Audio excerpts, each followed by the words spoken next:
Welcome everybody to episode 3 of the Texans franchise. Last episode we lost both games at Denver and Chicago. Their offenses dominated our defense.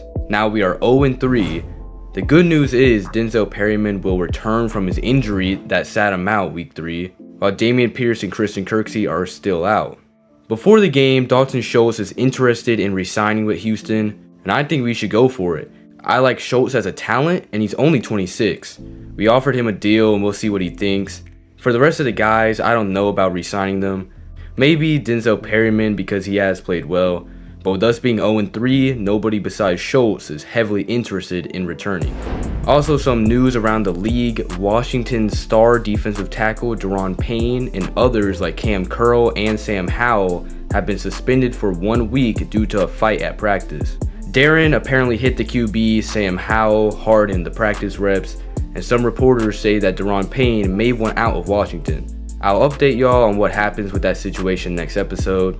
Now for week 4, CJ Stroud will be looking to match up with the young superstar Justin Herbert and the Los Angeles Chargers. Once again, Houston is going up against a great running back, Austin Eckler. The Chargers don't run a lot, but they do give Eckler the ball heavily in the pass game. Obviously, the Chargers are the superior team, but maybe the Texans can upset them and win the game as the underdog. CJ Stroud has played well in the last couple of weeks, but the defense and especially the defensive line has been the weakness of this Texans team. The Chargers are trying to be Super Bowl contenders. They need this win, and maybe the Texans can hurt their Super Bowl aspirations. The Chargers start with the ball, and Herbert immediately goes deep for Keenan Allen on 2 defenders, and in just the first drive, the Texans get the stop, and CJ Stroud will get the ball back quickly into the first quarter. But Stroud looked like a rookie on his first drive, missing a throw to Robert Woods that would have gotten the Texans the first down. After a quick 3 and out, Herbert dots it over to Joshua Palmer for the first down to the 45-yard line.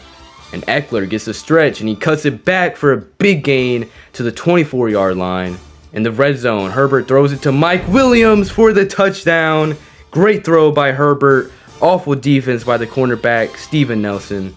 Stroud on the first play of the Texans offensive drive goes deep for Tank Dell for a 55-yard pickup. That's Stroud's first completion of the ball game, and it is massive. Now Stroud on third down can't find anyone open, and he's going to throw it away, and the Texans get the 38-yard field goal to make the game just 7-3.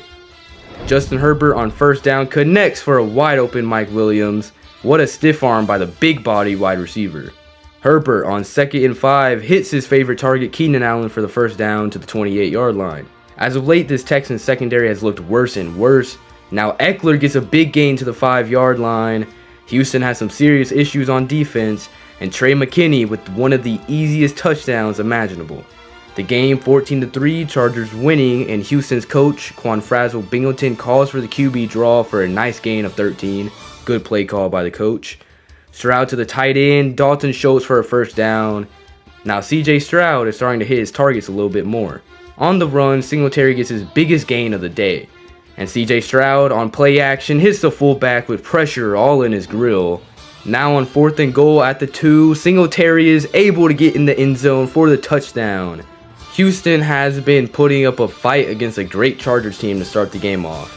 After the 2-minute warning, Herbert hits Eckler for an easy check down. Houston has been awful against a simple halfback check down this year. And Herbert goes deep for Williams and touchdown. It looked like Jimmy Ward got a piece of it, but Mike Williams mosses him for the touchdown. And Stroud on first down intercepted, his second interception of his young Texans career. On the 2 now, the Chargers play action and sack. The linebacker Blake Cashman with the sack on Herbo. And Herbert throws back of the end zone and dot! What a throw by Justin Herbert for the tutty to Joshua Palmer.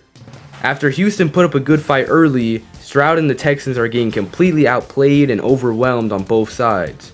Keenan Allen is able to complete a trick play for a touchdown. Houston is in desperate need of retooling. Maybe a trade will have to be made because now the Texans are looking like an XFL team.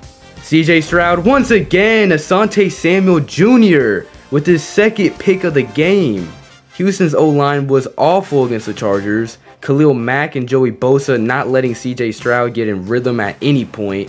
But late into the game, Stroud was able to get an extremely difficult touchdown to Singletary. Devin Singletary getting a receiving and rushing touchdown tonight. And the Texans had their worst loss of the season, losing 41-17 to a Super Bowl contending Chargers team. Houston lost in every major category tonight. Stroud with a laughable 57.7 passer rating on 50% completion rate. Nobody on offense or defense played well for Houston. Even Devin Singletary didn't run well against the Chargers. And now it's back-to-back weeks where a Justin-named quarterback looked like an MVP. First it was Justin Fields, now it's Justin Herbert. Going into week 5, to say we need a win is an understatement. Starting off the season 0-5 would be awful for everyone, and it's sad because our division is pretty open with nobody over 500. We're matching up against a said division rival in the Jaguars. They are number 1 in the division though, and they kinda have a mini Austin Eckler and Travis Etienne. Of course, his Clemson teammate Trevor Lawrence will be the biggest threat for Houston. Jacksonville added the wide receiver Calvin Ridley, but this seems like a bearable team. If Stroud is able to beat a division rival that has some say a generational QB, that would be the biggest boost possible for this franchise. But in week 4, something major happened. Trevor Lawrence went down with a dislocated hip and he'll be out for 5 weeks. To say this game is winnable is an understatement. Also, going into the game, Dalton Schultz and Houston agreed to a 4-year contract worth about $20 million. I think Schultz can be a solid tight end 1 for us, or even, if need be, a great tight end 2. Now you may be asking, if Trevor Lawrence won't be playing, who will? Well, I'll be happy to inform you Cam Newton has made a return, getting signed after T-Law's injury. With Houston playing Cam Newton in his first game as a Jaguar, even doubters have the Texans winning this. Cam will start with the ball, today looking like a cloudy day and it's very windy, possibly going to be a big factor in tonight's matchup. Cam Newton on second down steps up in the pocket and it'll be incomplete, trying to feed it into Calvin Ridley, but Steven Nelson breaks it up. On third down, Cam Newton looks to pass and it's a screen and it nearly gets picked off by Denzel Perryman. A quick 3-and-out by Jacksonville. Houston at the 40 hits the Jags with the RPO and it works. Tank Dell able to get the first down. Texans going down the field quick and they go for it on 4th and 5 and they don't get it. It will be Jaguars ball. Jacksonville now at the 36 and Cam Newton looks and he can't find anyone open. Swallowed up by Sheldon Rankins and Roy Lopez. Now Cam Newton on third down. Jacksonville in 5 wide. Cam Newton steps up and he's able to get free for a huge gain. Even with the QB spy, Newton turns back the clock for a huge third down conversion. On second down, Etienne will run it and it will be Will Anderson who gets the tackle. He's able to get off the block and make a big play in the red zone. On 3rd and 5, the Jags will once again try a screen and Etienne will get the first down. It looked pretty close, but the rest will give it to him. On second down, Cam Newton has all day in the pocket, steps up for an easy touchdown to give Jacksonville the lead. If this drive is a disastrous one, the Texans might as well pack it up. Houston needs to rise to the occasion and score some points right now. Houston will start off with a decent run to Singletary. Houston looks like they're in rhythm with a chance to tie up the game. CJ Stroud connects for a big completion to Dalton Schultz. The head coach, Quanfrazzle Binghamton, knows it's important to walk out of here with the dub. And it looks like Tank Dell is open. And what is CJ Stroud doing? Intercepted and pick 6 for Jacksonville. Tank Dell was 1-on-1 with the linebacker Josh Allen. And Stroud throws a boneheaded pick 6. Stroud is looking for redemption and is able to hit Woods on a tough throw to end the first quarter. Stroud on 1st and 10 is able to hit Robert Woods again for a big catch of 28 yards. On 3rd and 7, Stroud will run right side and he's able to get the first down.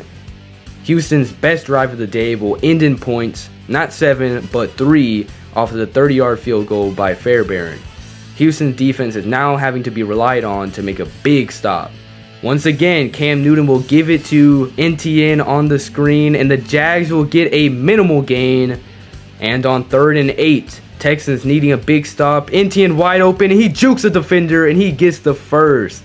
Big play by Etienne. Awful defense again from the Texans. 2nd and 9. Fake jet sweep. Etienne in the middle and he gets rocked. Still getting the ball to the 2 and he'll get the first. On 1st and goal now, Cam Newton drops back and touchdown to the receiver Christian Kirk. And the Texans linebacker Christian Harris got tripped up on the play by the Jags O-lineman. No flag would be called and the touchdown will stand. The Texans have been playing awfully versus their division rival so far. Travis Etienne will get put on his back by the sophomore linebacker Christian Harris. Harris has been pretty good in replace of Kirksey, making many big plays tonight, and maybe the Texans will look to resign him. And the Texans are able to get a stop on 4th and 1 at the 45. The Jaguars will punt. Quan Frazzle Binghamton needs to draw up some plays for Stroud to get back in a groove. Ever since the Bears game, this Texans team has looked laughably bad. CJ Stroud drops back and he will quickly sling the ball over to Robert Woods for a big 31-yard catch. At the 50 on 2nd down, Stroud looks for Dell. He goes deep for Tank Dell and he catches it for the touchdown. 50-yard touchdown. Tank Dell is simply unbelievable. What a throw and what a catch by the Stroud and Dell duo. The Texans decide to go for 2, and Stroud with Woods in motion, and Stroud completes it to Robert Woods to cut the lead to 10. Going into the second half, the Texans made some big steps to shorten the lead. Houston will get the ball back in the second half. Houston still needs at least 3 points on this drive. On 1st and 10 at the 20, CJ Stroud will drop back and he has a man, Dalton Schultz, for a nice 15 yards. As Stroud throws a completion to John Mechie for the first down, I am getting breaking news that our rookie star Tank Dell has suffered an injury and he'll be out for the game. As Stroud throws a nice pass to Nico Collins for a big play for the first. It looks like Tank Dell suffered a bruised sternum and we'll see how long he'll be out for. A big hit to this Texans offense, no doubt. Stroud will roll out left side, shrugs off a defender, and he will dive for the first, and he gets absolutely rocked out of bounds at the 6. Believe me, the Texans do not want Stroud to get hurt. Hopefully he does less of that. Stroud in 5 wide, Schultz in motion, Stroud with time in the pocket, and he'll get the pass for Schultz for the touchdown. Schultz with a interesting route on that play, goes pretty much in the backfield and he will trick the defense and be wide open for Stroud's second passing touchdown of the game. On 1st and 10, Cam Newton went all day in the pocket and he's going to scramble and nobody is near him and he gets flipped around, but he keeps control of the ball. In Newton's Jags debut, the Texans are making him look like it's 2015. Cam Newton with all day throws to Zay Jones and Shaquille Griffin is sat down. Nobody will catch Zay Jones. Touchdown Jacksonville. Now with Houston back down to 10, Stroud's last drive was phenomenal. Houston is going to need more of that to win the game. John Mechie is one of those players I can see Houston let walk in free agency, but also he is a nice young receiver. But how much value does he really bring to this team? On 2nd and 1, Stroud going to Mechie again. He's picked off. Mechie letting the ball go right past him. I mean, CJ Stroud didn't put the ball on the money, but Mechie could have at least made a play on the ball. Now Cam Newton is in 5 wide again, and on a design run, he is breaking tackles, and he's in for another touchdown. Unbelievable. I can't tell if Cam Newton's back to MVP form or if this Houston Texans team is the worst defensive unit in the history of the NFL. I'm leaning on the latter. CJ Stroud trying to go quickly, connects with Robert Woods again for the first down. Ever since week 2, Robert Woods has been great for Houston. Not an insane talent, at least not anymore, but a guy that understands his route and is able to execute Quan Frazzle's play calls. CJ Stroud will hand it off to the former Bill, Devin Singletary, and he's in for the touchdown. Quan Frazzle will again elect to go for 2. Stroud looks left corner of the end zone and is caught by John Mechie. A tough over-the-shoulder grab by Mechie and a beautiful throw by the rookie QB. I still won't forgive how bad Mechie's effort was on that pick though. On a crucial 3rd and 2, Cam Newton again runs for it and he gets it. First down Jaguars. The Texans can't buy a stop. This Texans needs a change up, no question. Travis Etienne on the handoff. Breaks multiple tackles before getting popped by Jalen Petrie. Newton on 1st and 10 on the move, and Cam Newton somehow connects with Etienne, and Quan Frazzle cannot believe it. Cam Newton inside the Texans 10-yard line over the middle, and it is caught by Calvin Ridley. The Jaguars took a gamble by signing Cam Newton and starting him immediately, but it clearly looks to be working out well. Jacksonville completed a 2-point, and now Houston is down 17. CJ Stroud has played well tonight besides that first boneheaded interception. The second one was questionable, but John Mechie should have made a move on the ball. Stroud is moving Houston down the field in no huddle. On the run, he hits Nico Collins. Nice pass by CJ Stroud. CJ Stroud on 4th and goal with Jacksonville defenders closing in, and interception number 3 for Stroud. CJ Stroud just trying to make something happen, and once again, a winnable game by Houston is wasted. CJ Stroud and Newton embracing is pretty cool. What's not cool is this Texans defense, allowing the most rushing yards per game in the entire league. Jacksonville only averaged 21 points a game this year with T-Law at QB. Tonight, Cam Newton leads the Jags to score 43 points. I wouldn't say Stroud played good, but he didn't play particularly bad, getting a career-high 404 passing yards tonight. Cam Newton stole the show though, while NTN wasn't super efficient with the ball surprisingly, but he did have many big plays and bailed Newton out when he needed it. Robert Woods for Houston had 140 yards. That is fantastic, but it's hard to win when the defense gives up 40 plus points. Looking around the league, Justin Jefferson was balling versus Chicago, grabbing 13 catches, 180 receiving yards, and 3 touchdowns versus their division rival in a 42-25 Vikings win. And in New York, the newly signed Aaron Rodgers had his best game so far of the year against a 3-2 Dolphins team. Rodgers finished the night with 341 passing yards, 3 touchdowns, and just 1 interception versus a top 10 pass defense. Next video, we will be looking at some of the draft prospects. Houston obviously is looking like a top team for the first overall pick, and there is a lot of talent in the draft, and I'm very excited. Quan Frazzle-Binghamton has made a statement in the media that Houston is looking to trade for some defensive assets. Clearly, the Texans think it's urgent that they get some extra pieces. And that is it for the video. Thank you all for watching. I hope you all enjoyed the video, and I will see y'all later. Peace.